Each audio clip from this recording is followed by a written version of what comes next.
میرے نبی پاک علیہ السلام کی بارگاہ عالی مرتبت میں دو عورتیں آئیں، یہ چیزیں کھا لو، کہنے لگی محبوبہ ہم نے روزہ رکھا ہوا ہے۔ فرمایا نہیں، تمہارا تو روزہ نہیں ہے، حضور رکھا ہوا ہے روزہ، سحری سے لے کر اب تک کچھ نہیں کھایا، شام تک بھی نہیں کھائیں گی۔ محبوب نے فرمایا ذرا کہہ تو کرو، الٹی تو کرو۔ کہہ کی تو ان کے حلق سے خون بھی نکلا اور گوشت کے لوتھڑے بھی نکلے، پھوٹیاں بھی نکلی۔ نبی پاک نے فرمایا وہاں بیٹھ کے تم نے اپنے جاننے والوں کی غیبت نہیں کی، چغلی نہیں کھائی؟ خاموش ہو گئیں، گردنیں جھک گئیں۔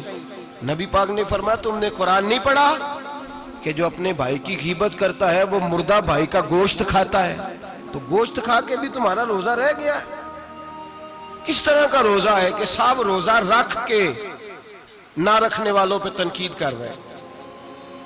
تراویاں پڑھ کے نکلے ہیں تو کہتے ہیں میں اکیلا ہی نیک ہوں، باقی تو محلے میں کوئی پڑھتا ہی نہیں۔ یہ کیسا تیرا روزہ ہے کہ تو روزہ رکھ کے تو اس کے مقصد کو نہیں سمجھا؟ لعلکم تتقون۔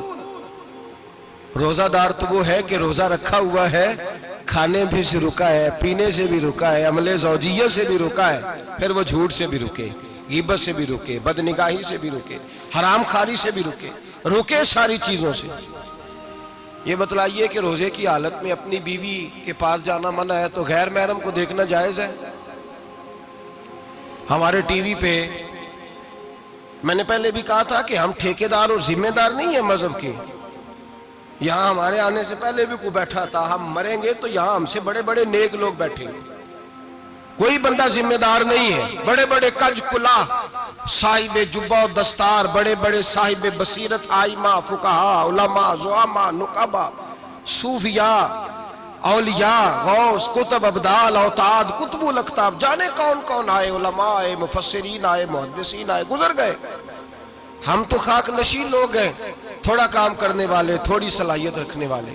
لیکن بھائی اگر کرتے ہیں تو ایک کام کرتے ہیں، ساتھ دوسرا نہیں کرتے۔ یہ کس طرح کا دین سکھانے لوگ نکلے کہ شوال سے لے کر شعبان تک گانا سنایا جائے گا، شعبان سے لے کر شوال تک ناچ گانا کیا جائے گا، شوال سے لے کر شعبان تک دھما چوکڑی ہوگی، رمضان آئے گا تو حدیثیں سنائی جائیں گی، رمضان آئے گا تو لوگوں کو قرآن پڑھ کے سنایا جائے گا۔ یہ مذہب بانج نہیں ہے کہ گویے مذہب سکھائیں گے، ایکٹر مذہب سکھائیں گے۔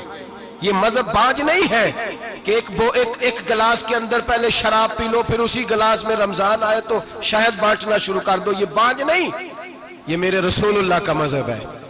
اگر تمہیں شوق ہے دین سیکھنے سکھانے کا، یکم رمضان کو توبہ کرو اور کہو کہ ہم ٹی وی پہ بیٹھ کے حدیثیں سنائیں گے تو سارا سال سنائیں گے، اور جس زبان سے حدیث نکلے گی پھر اس سے کبھی گندا گانا نہیں نکلے گا، پھر کبھی ناچ گانا نہیں ہوگا۔